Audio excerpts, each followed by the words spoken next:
Comment voulez-vous que j'accepte qu'en Guadeloupe, c'est la collectivité territoriale régionale qui préside le port, qui met en harmonie le développement économique avec l'instrument principal du pays. En Guyane, c'est pareil. À La Réunion, c'est pareil. Et puis, Martinique, on décide qui est président du port depuis le bureau de Mme Borne. Le conseiller de Mme Borne, M. Poussier, décide qui sera président. C'est pas seulement du mépris, c'est une attitude néocoloniale et une posture inacceptable. Pour quelle raison? Vous savez pour quelle raison? Je ne veux pas qu'on privatise le port de la Martinique. Ceci nous pas de bout pour dire non à la privatisation du port de la Martinique. On va devenir un secteur objet, gadget de ce qu'on appelle le transbordement, des conteneurs qui viennent d'Asie ou d'ailleurs ou de Los Angeles qui traversent, et puis on dépose ces conteneurs fermés qui s'alignent à des impassables et qu'il n'y a aucune espèce de process de développement pour améliorer la production, l'organisation de développement économique pour donner plus de place à l'économie locale.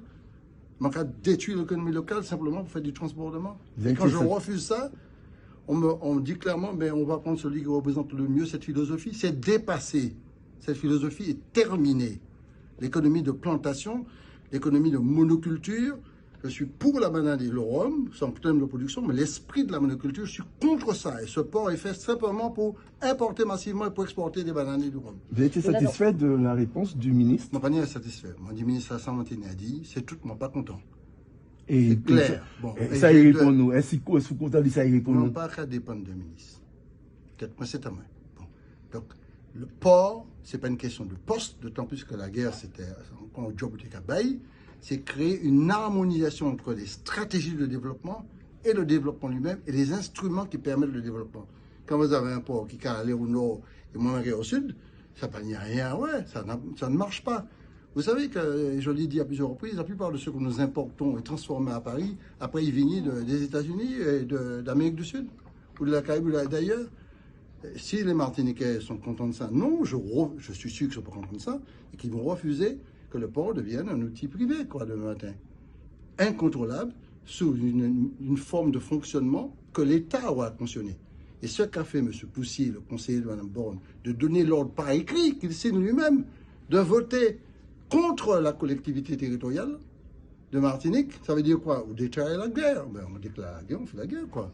Comment c'est possible qu'il passe justement au-dessus d'un engagement, même s'il était verbal, pris par M. le ministre Vous savez ce que j'appelle l'arrogance coloniale, l'arrogance du comportement.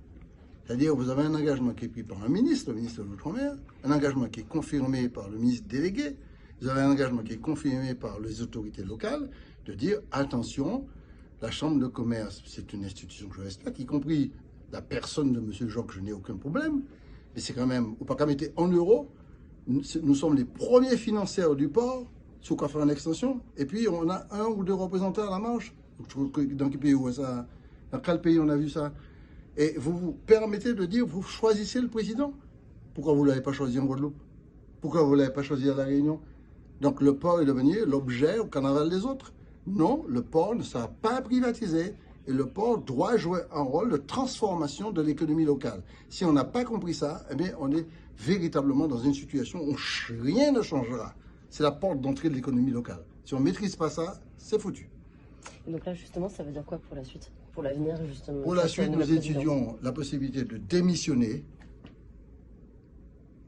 dans les activités du port si jamais on n'inscrit pas au SIOM, c'est-à-dire début juillet, la réforme structurelle de la gouvernance du port.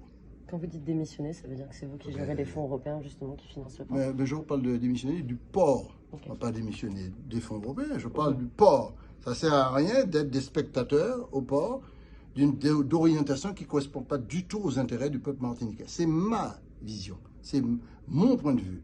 Ça ne sert à rien. On va siéger, pourquoi faire? Il ne faut pas siéger. Ça s'arrête là, ça reste comme ça. On verra.